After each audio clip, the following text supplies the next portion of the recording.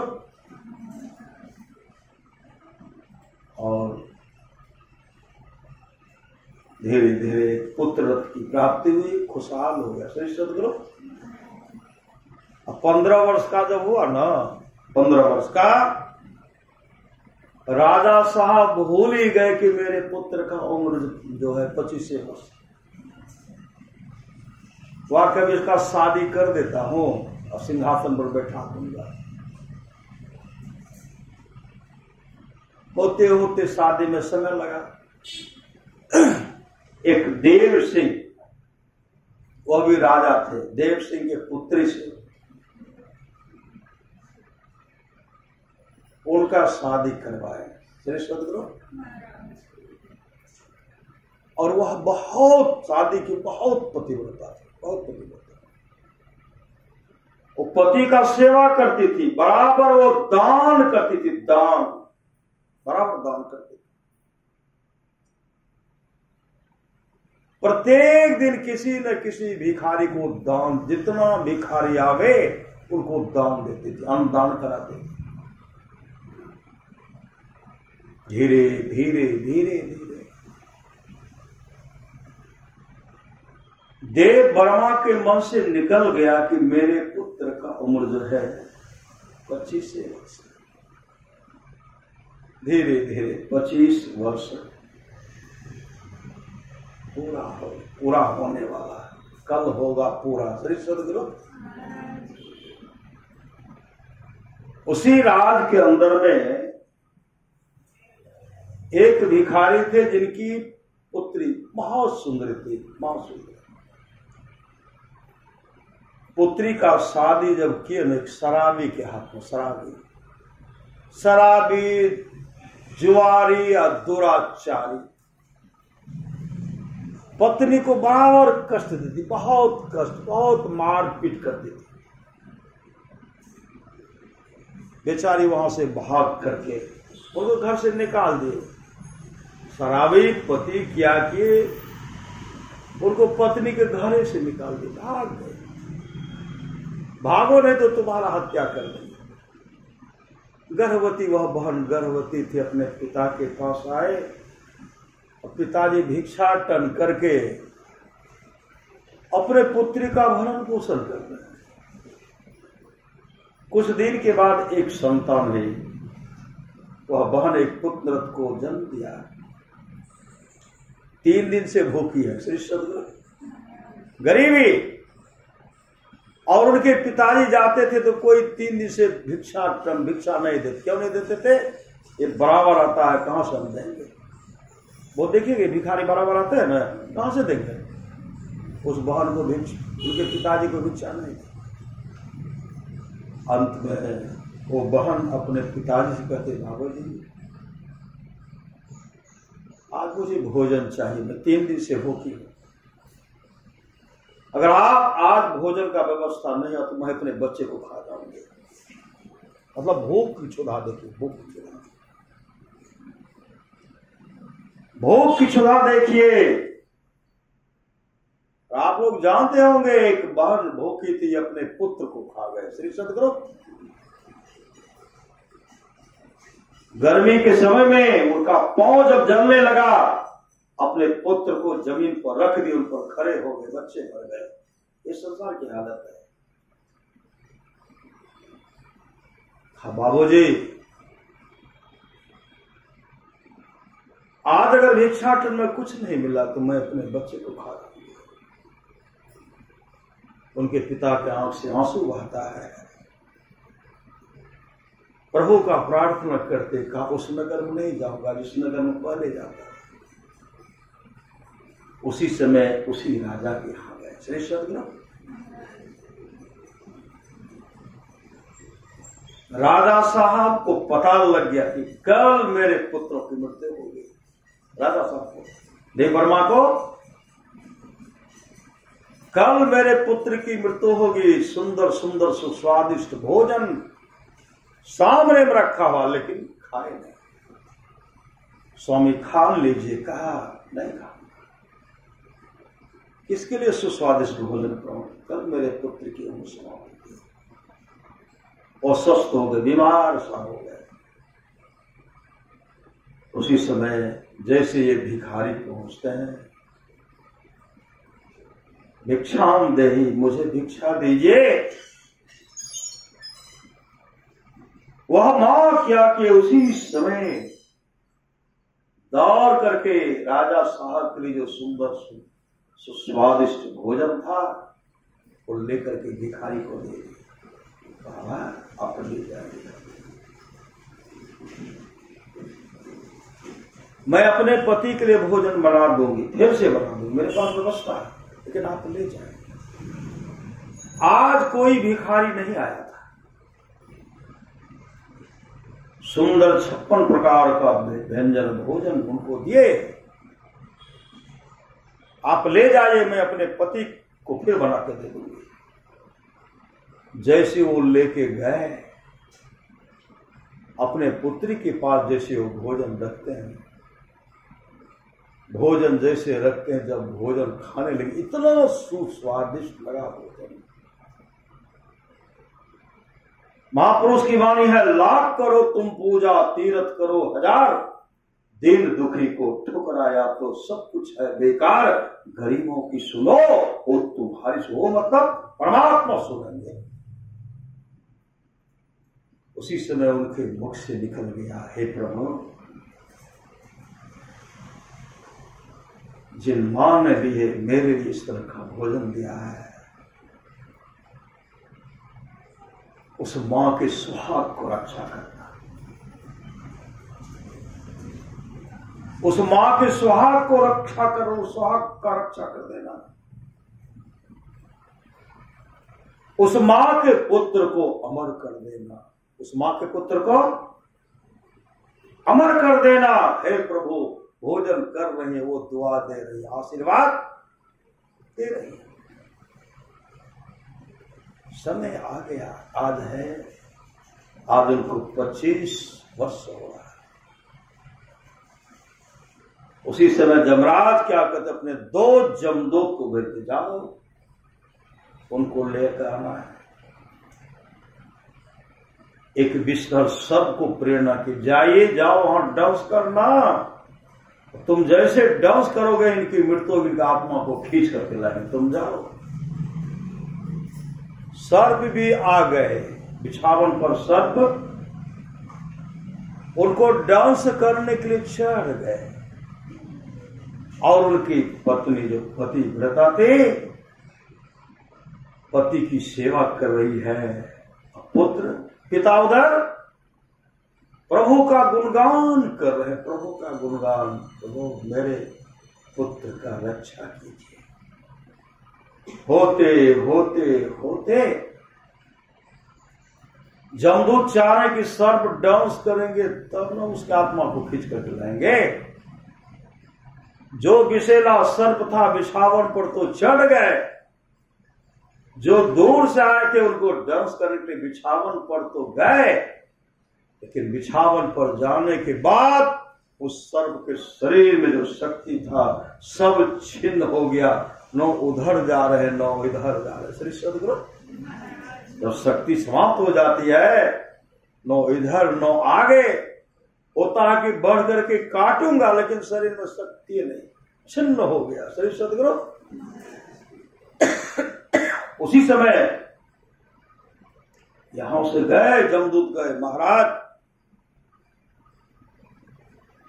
महाराज कहते तुम अभी तक क्यों नहीं, हल्का समय हो गया। कहा महाराज सर्प तो वहां टस मस नहीं करा, डंग से नहीं कर रहा है, सर्प डंग टस मस नहीं कर। ऐसी कृपा हुई भगवान से। जमराज से कहते हैं देखिए ये मेरा भक्त है। श्री सद्गुरु,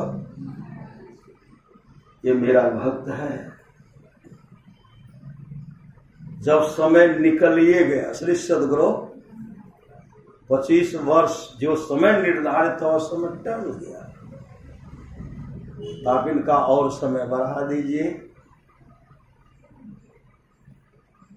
कहते कितना बढ़ाना पड़े? कहा 110 वर्ष कर दीजिए। श्री सद्गुरु 110 वर्ष कर दीजिए। राजकुमार का उम्र जो है 110 वर्ष कर दिया गया, और राजा भी भगवान का भजन किए, और बालक भी भगवान का भजन करके अपने जीवन को सफल सार्थक करते। श्री सद्गुरु, ये दान का महत्व है, अन्नदान का महत्व है।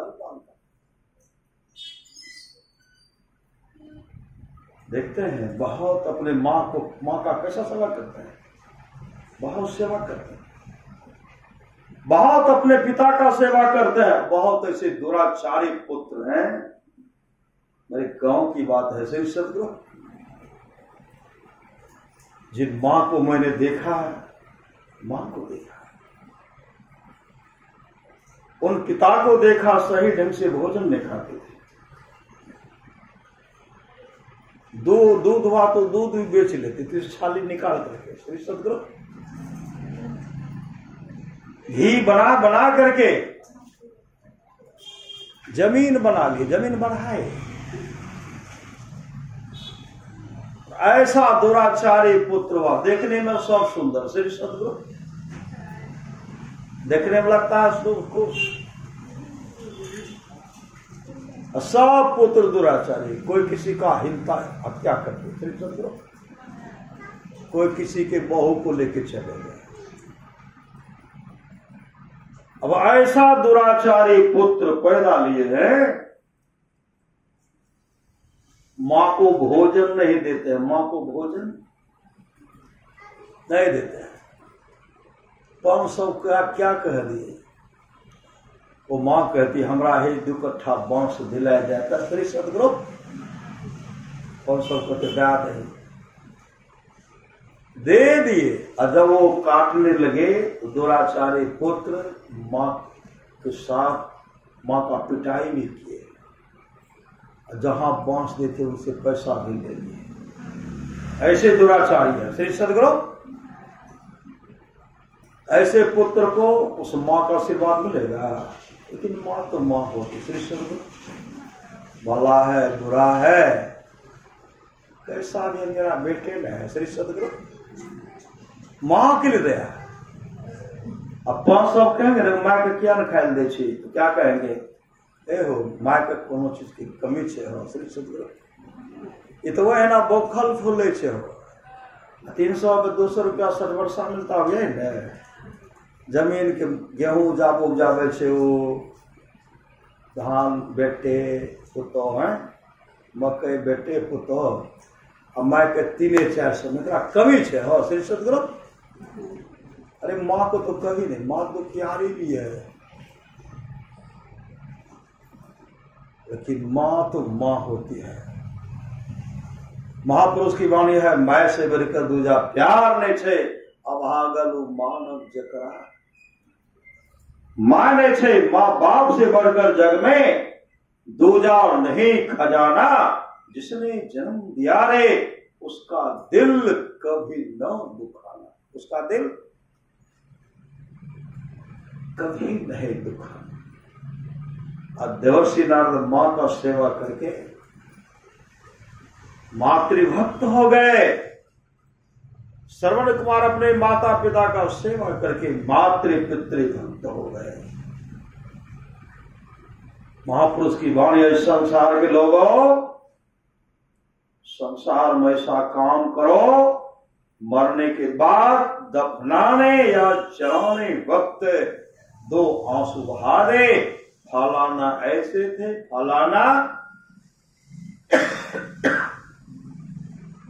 फलाना ऐसे थे, शुभ कर्मी होकर के रहिए, अशुभ कर्मी होकर के संसार से चल दीजिए, क्योंकि यहां रहना नहीं देश वीराना है। यहां जो भी आए गए हाथ मल के, जिसने संसार को बटोरने में लगा रहा, गए हाथ मल के जिसने संसार की तमाम सुख को ठुकराया, तमाम वैभव को ठुकराया। आप लोग जानते होंगे, एक गरीब व्यक्ति थे, गरीब सज्जन, गरीब व्यक्ति थे, उनको 4 लड़की थी, 4, और चारों लड़की सियाने हुए थे, शादी की शादी के योग्य हो गए थे। लड़की की शादी करनी है, हाथ पीला करना है श्री सदगुरु, लेकिन अब घर को पैसा नहीं। एक सज्जन ने कहा, आप यहां क्या देख रहे हो, चले जाओ फकीर निजामुद्दीन के पास, उनके पास आज तक जो गए हैं खाली वापस नहीं आए। वो सज्जन गए, जैसे गए फकीर निजामुद्दीन कहते, कहां आए हो? कहा महाराज 4 लड़की है, लड़की शादी की योग्य हो गई है, लड़की का हाथ पीला करना है, आपको जो चढ़वा चढ़ाते हैं आपके ओर से कुछ मिल जाता तो लड़की की शादी कर लेते। फकीर निजामुद्दीन कहते, आज जो चढ़वा चढ़ाया था सब मैंने दे दिया, आज ठहरो, कल दूसरे दिन जो चढ़वा, कोई चढ़वा चढ़ाने के लिए आए, तीसरे दिन कोई चढ़वा चढ़ाने के लिए नहीं आए। उसी समय वो सज्जन कहते, महाराज मैं जा रहा हूं, मैं इतना अभागा निकला कि कोई चढ़वा चढ़ाने के लिए भी नहीं आते। फकीर निजामुद्दीन कहते, आज तो रह जाओ, आज तो रह जाओ। आज तो नहीं रह पाऊंगा, घर में कोई व्यवस्था, सब भूखे होंगे। जब वो निकलने लगे, अगर वो उस समय जब फकीर निजामुद्दीन को प्रणाम करते हैं, फकीर निजामुद्दीन कहते, एक काम करो, मेरा जूता ले लो, जूता ले दो, और जूता को बेच करके लड़की का शादी कर लेना है। जूता लिए और चादर में लपेट करके जा रहे थे। उधर सेठ अमीर खुसरो मुल्तान के सुल्तान से उनको अनवन हो गया था। कई ऊंट पर सोना चांदी हीरा जवाहरात अपने जीवन के पूर्ण कमाई को लेकर के आ रहे, कई ऊंट पर सवार, उधर से आ रहे थे, इधर से एक अच्छी खुशबू निकल रही। अमीर खुसरो कहते तो पीर की, मतलब पीर मतलब फकीर की खुशबू है, ये तो सदगुरु की खुशबू है, सदगुरु की खुशबू है। धीरे धीरे अच्छी खुशबू आ रही है, नजदीक आए, अच्छी खुशबू होने लगी, आगे बढ़ते हैं तो खुशबू समाप्त हो गई। सेठ अमीर खुसरो कहते लगता इसी के पास कुछ है। उनको बुलाए, कहते कहां से आ रहे? कहा फकीर ने जामुन के पास। कहा तेरे पास पीर की खुशबू हो रही, खुशबू और फकीर की खुशबू हो रही। कहा इसमें क्या है? कहा पीर का जूता है। मैं 3 दिन से वहां था, अपनी लड़की की शादी करनी है, 3 दिन तक कोई चढ़वा नहीं चढ़ाया। अंत में फकीर ने मुझे अपना जूता दिया है, बेच करके शादी कर देना। कहा दे दो, जूता ले लिए। कहा सदगुरु ने, फकीर ने, पीर ने बेचने के लिए कहा। हाँ, उसी समय हृदय से लगाते, माथे में लगाते, माथे पर रखते हैं, चूकते हैं। कहते कितना बेचोगे? कहा जो देना चाहते दे दीजिए।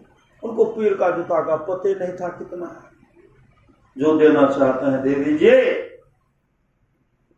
उसी समय अमीर खुसरो कहते हैं एक ऊँट मेरे लिए, एक मेरे पत्नी के लिए, एक मेरे पुत्र के लिए,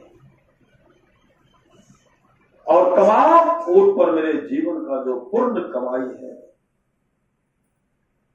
जो भी वैभव है, जो भी धन संपत्ति, सोना चांदी हीरा जवाहरात है, वो तमाम ले लो,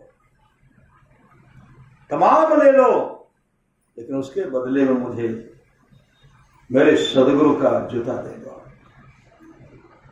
जूता लिए, उस सदगुरु का दर्शन करने के लिए चल पड़े। अमीर खुसरो सदगुरु का दर्शन करने के लिए चल पड़े। वो सब ऊंट को लेकर के अपने घर चले गए। जैसे अपने गुरु के पास जाते हैं, देखते हैं चादर में जूता है। तो कहते जामुन कहते यह तुम एक सज्जन को देते, तुमसे किसी ने लिया? क्यों नहीं लिया?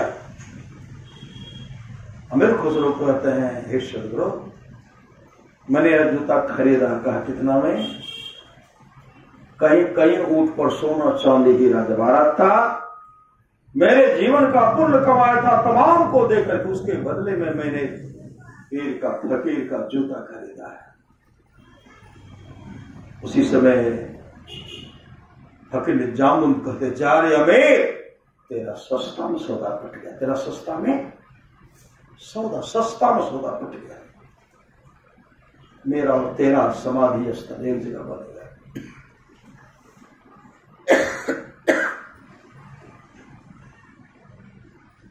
अमीर खुसरो कहते आप तो फकीर हैं, आप तो संत सदगुरु हैं, मेरा और आपका कैसे बन सकता है?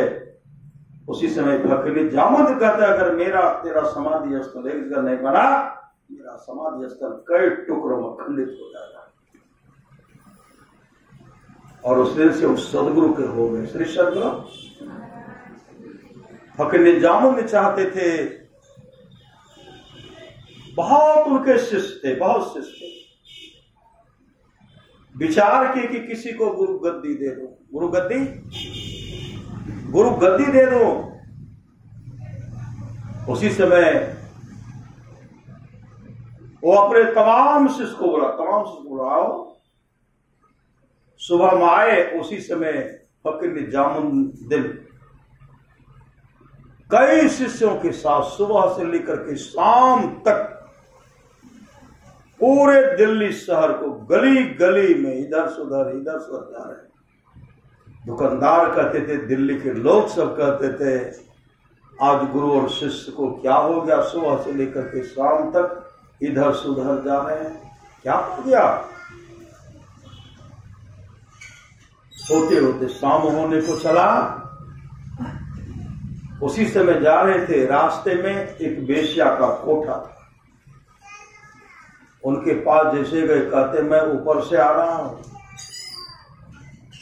जब तक मैं वहां से मैं वापस नहीं आता तब तक तुम लोग मेरा इंतजार करना, राह देखना, बाट जोड़ना।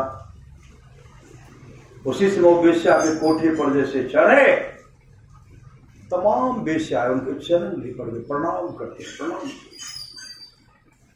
महाराज का क्या सेवा करो। उसी समय पकड़े, जामुन कर दीजिए, जितना जल्दी हो मेरे लिए एक बोतल मीठा शरबत बोतल में लाओ और कपड़ा से ढक करके लाओ। रात में 4 फुल्का, 1 कटोरा दाल, 1 कटोरा दूध का व्यवस्था करना है। हम यहां सत्संग करेंगे। तुरंत 1 बोतल शरबत लाए, कपड़ा में ढक करके अंदर गए, शरबत पी लिए, शरबत पीना था पी लिए और सत्संग शुरू कर दिए। सब शिष्य थे ना, वो भर रात वहीं सत्संग किए। और सुबह जब हुआ तो काफी सूर्य ऊपर चढ़ चुका था, काफी ऊपर चढ़ चुका था। ऊपर से देखते हैं, नीचे देखते हैं तो 21 बचे थे। सेठ अमीर खुसरो बचे थे, तमाम चले गए थे। फकीर जामुन कहते और सब कहाँ गया। अमीर खुसरो कहता हजरत सब तो उसी समय, जिस समय आपके हाथ में बोतल देखा ना, उस समय तमाम ने यही कहा जो कहते थे नशा नहीं पीना चाहिए, आज वेश्या के कोठे पर नशा पिएंगे। उससे कुछ कह करके चला गया, जो नहीं कहना चाहिए वह कह करके चला गया। तो जामुन कहते और सब तो चला गया, तू क्यों नहीं चला गया? तू भी चला जाता, तू क्यों नहीं चला गया? अमीर खुसरो कहते हजरत चला तो मैं भी जाता, चला तो मैं भी जाता, लेकिन मैं जाता तो कहां जाता? आपके सिवा दुनिया में मेरा है कौन? आपके सिवा दुनिया मेरा है कौन? उसी समय सदगुरु ऊपर से नीचे आते हैं। अमीर खुसरो जैसे उनके चरण स्पर्श करते हैं, फकीर ने जामुन उनको हृदय से लगाते हैं, रूहानियत दौलत से भरपूर कर देते हैं। अंधकार मंडल का पट हटाते हैं, प्रकाश का दर्शन कराते हैं। शब्द के सहारे शब्द को सुना करके परमात्मा का असली शब्द को सुनते हैं। मोक्ष धाम के अधिकारी हो गए। तो जाओ गुरु कृपा तले विचारे, मिटे कल्पना सोगे। गुरु समदाता साहिब नाही, गुरु गुरु जपिए लोग है। गुरु तजी और न चित्त वसाइए, गुरु गुरु गुरु गुरु नित्य है। जपत रहिए नहीं कर जोरी, गुरु चरणन धरी। चित्त है गुरु की नित्य कर पूजा, जगत इन श्रम नहीं दूजा। मही को आन नहीं सूझा, फकत गुरु जी आधारा है। इसलिए अमर मुनि का उपदेश है, 100 काम को छोड़ करके स्नान करना चाहिए, 1000 काम को छोड़ करके भोजन करना चाहिए, 1,00,000 काम को छोड़ करके सत्संग करना चाहिए, करोड़ों काम को छोड़ करके अपने जीवन के बागों को संत सदगुरु के हवाले करना चाहिए। परम संत बाबा देवी साहब की वाणी है, सच्चा शिष्य वह है जो गुरु को परमात्मा के तुल्य जानकर आदर करता है। गुरु को परमात्मा के तुल्य जानकर आदर करते हैं। दादू दयाल जी महाराज कहते हैं, साचा सतगुरु जे मिले सब साथ समारे। दादू नाव चढ़ाई करे ले पार उतारे। दादू काढ़े काल मुख अंधे लोचन दे। दादू ऐसा गुरु मिलिया जीव ब्रह्म करी। ले भगवान श्री कृष्ण कहते हैं, निष्पाप उद्धव जी, कोई कितना भी अस्मित जग कर ले, कृष्ण चंद्रान आदि आदि व्रत कर ले, उसकी द्वारा में सुलभता से प्राप्त नहीं होता। बस एक सत्संग ऐसा जरिया है जिसके द्वारा में सुलभता से प्राप्त हो जाता, उस भक्त के वश में हो जाता और उस भक्त का परम कल्याण हो जाता। और महाराज संघा की वाणी है, थोड़ा सा भी सत्संग करो, बड़ा लाभ होता है। जितना लाभ की बहुत धन के मिलने बहुत विद्या के पढ़ने से होता, अपना लाभ सत्संग से होता है। नित्य नियमित ढंग से सत्संग करो, सत्संग से खाली कोई मत रहो। अभी अमृत की वर्षा हुई, अध्यात्म ग्रंथ का सार ज्ञान कर दिया। जिसको याद रहा उसको अमृत मिला, जिसको याद नहीं रहा उसने अमृत को खो दिया। पुरुषोत्तम महाराज कहते हैं जो लोग बहुत दिनों से सत्संग करते आ रहे हैं,